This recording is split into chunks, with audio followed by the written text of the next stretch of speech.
बेटे ने बाप का गला काटा, अंगूठा काट के साथ ले गया। अंगूठा काटने की वजह ये ताकि अगर गला कटने से ये बच गए, किसी दस्तावेज पर अंगूठा ना लगा सके, इस वजह से अंगूठा काट के साथ ले गया। कहते हैं ऐसी औलाद से तो बे औलाद होना ही बेहतर है। क्या है ये पूरा मामला? पशुपतिनाथ तिवारी बिहार के भोजपुर जिले का एक गांव पड़ता है भागवतपुर, यहाँ के रहने वाले।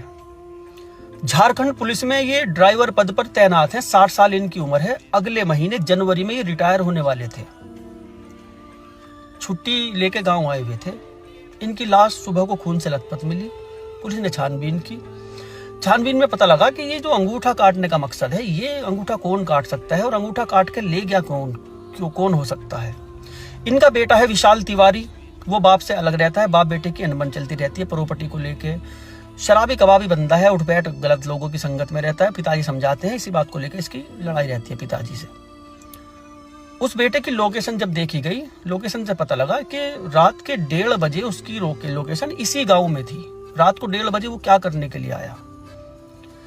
अब शक बेटे के ऊपर गया, उसको गिरफ्तार करा, पूछताछ की। उसने कबूल कर लिया कि मोहम्मद जीशान अहमद अपना दोस्त के साथ मिलकर इसने अपने पिताजी की हत्या की। जीशान ने पैर पकड़े और इसने सोते पिताजी का गला काटा, बाद में अंगूठा काट के ले गया। वजह, पिताजी रिटायर होने वाले थे, अगले महीने रिटायर थे। इसको पिताजी की नौकरी चाहिए थी, अनुकंपा के आधार पर नौकरी मिल जाती है। इस तरह से इसको पिताजी की नौकरी चाहिए थी। घर में जो प्रॉपर्टी है वो चाहिए थी। पशुपतिनाथ तिवारी जो अपनी बेटी को बहुत मोहब्बत करते थे। बेटा जो है वो ऐसा ही था, ये शराबी कबाबी, इधर उधर घूमता था, उठबैठ अच्छे लोगों के साथ नहीं थी। 2 बीघा जमीन बेची थी इन्होंने, उसके पैसे भी उन्होंने बेटी को दिए थे।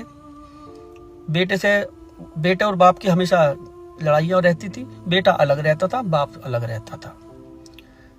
अब ये सब चीज चाहिए थी इसको, बाप की नौकरी, इस घर की संपत्ति, इन चीजों के लिए अपने बाप को ही अपने दोस्त जीशान के साथ मिलकर इसने हत्या कर दी। 2 साल पहले भी मारने की कोशिश की थी।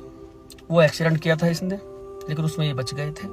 बाइक पे आते हुए इसने एक्सीडेंट किया था, उस वक्त ये बच गए थे। ये भी इसने कबूल किया। ऐसी औलादें हैं, देख लो भाई। ऐसी औलादें हैं, अपने बाप से नजर मिला के भी बात नहीं कर सकती। ऐसी औलादें हैं, अपने माता पिता से ऊंची आवाज में भी बात नहीं कर सकती। ऐसी औलादें हैं जो अपनी माँ बाप के सामने नजरें उठा के भी बात नहीं कर सकती। लेकिन वो औलादें हमारे वाले जमाने की हैं, सच्ची बता रहा हूँ। आज के ज़माने की तो माँ बाप डरते हैं बच्चों से कि ये हमारा बेटा हमें कुछ कह ना दे।